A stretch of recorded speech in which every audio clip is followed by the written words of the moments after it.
창원교육지원청의 일감 몰아주기 실태 연속 보도입니다. 네, 학교 방수공사 업체를 선정하면서 신기술 사용을 조건으로 내걸어 일감을 몰아주기도 하고 또 불법 하도급까지 부추겼다는 내용 지금까지 전해드렸는데요. 이와 유사한 사건이 지난 2008년에도 있었습니다. 당시 16명이 경찰에 입건됐습니다. 이렇게 큰 홍역을 치렀지만 경상남도 교육청은 지금껏 대책조차 마련하지 않았던 겁니다. 이대환 기자가 취재했습니다. 지난 2008년 경남 지역 학교 옥상 방수공사를 낙찰받은 15개 업체의 대표들이 경찰에 입건됐습니다. 이들은 발주처인 경남 지역 각 교육지원청이 건설 신규술 349호를 사용조건으로 내건 공사 20건을 맡았는데 이 신규술 지역 독점 사용사인 진주 A 업체에 모두 불법 하도급한 혐의였습니다. 당시 경찰은 신규술 사용권을 가진 A 회사가 다른 업체가 공사를 낙찰받더라도 독점권이 있는 자신에게 공사를 줄 수밖에 없는 점을 악용했다고 밝혔습니다. 이 같은 발주 배경에는 골프 로비가 드러났는데 불법 하도급 공사를 묵인하고 골프 접대를 받은 혐의로 시설 담당 공무원 1명도 적발된 겁니다.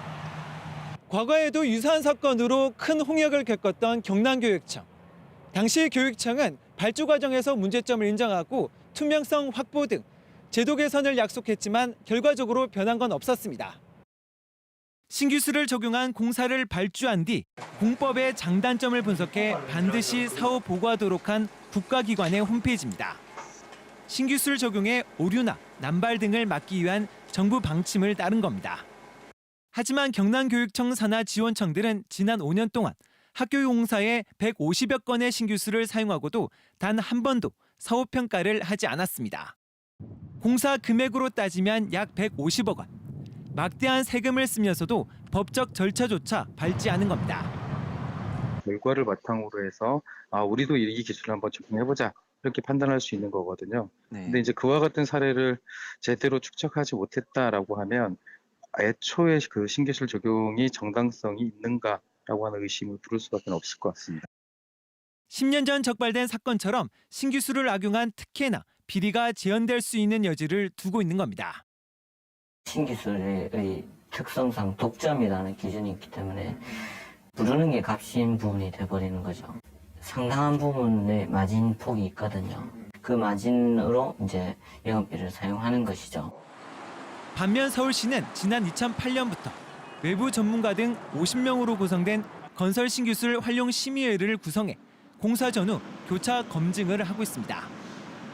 선정해가지고 활용하려고 그러면 선정 과정에 투명성이 확보돼야 되기 때문에 필요시 선정된 신기술에 대해서도 적정성 여부를 확인하고 있습니다.